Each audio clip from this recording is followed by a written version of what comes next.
I miss my interns. And I think the reason why is something that almost nobody in leadership talks about.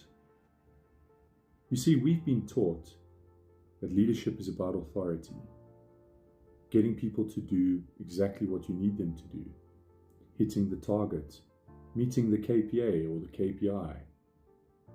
But there's an older idea, and it cuts across every profession, every industry, and every culture.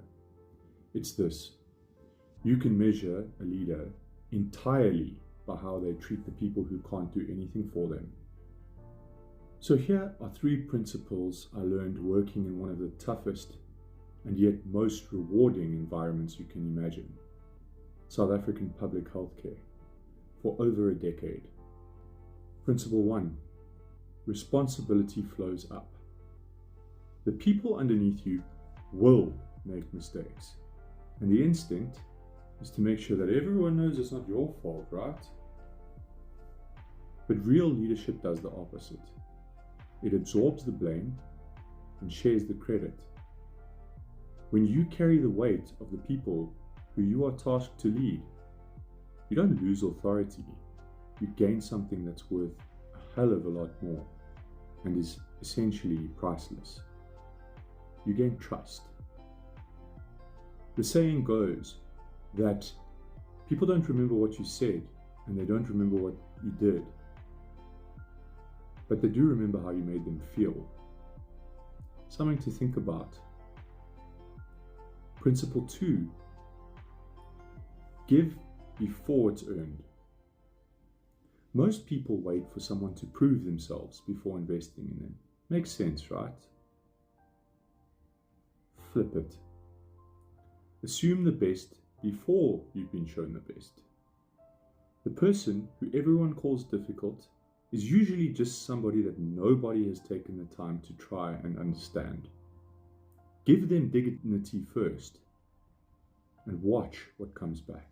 I'm reminded of a junior staff member that I was tasked with supervising a couple of years ago.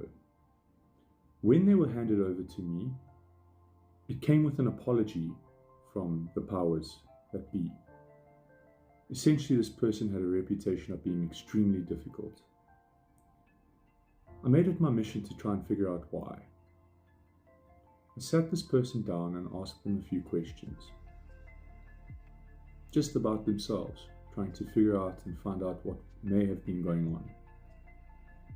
And this person just really needed to understand things. So they said to me that they struggle to do the things that we ask them to do because they don't understand why they're doing them in the first place. And so it doesn't make sense. This is something that would have been immediately dismissed by some, and by others maybe not. I decided to spend some time with the person every day, 1 to 2 minutes, wasn't a lot, and they became one of my best junior staff members that I ever had. And principle 3: there will be moments where doing right by your people costs you your time, your comfort, your evening, your Saturday afternoon.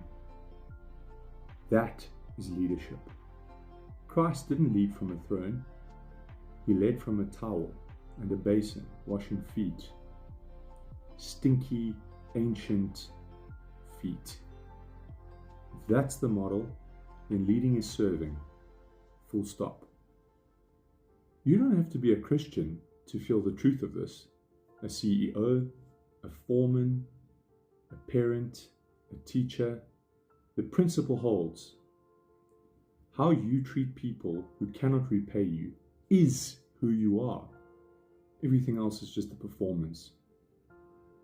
And this is coming from a man that doesn't have all the answers. I failed my own exams, not once, but twice. I'm not standing here as a man who got it all right, nor am I anywhere near the best clinician. Instead, I'm standing here as someone who noticed that the moments I'm most proud of had nothing to do with being clever and everything to do with how I treated people. Was I perfect? Absolutely not. But I did what Christ called me to do. to the best of my abilities. And that is why I miss my interns.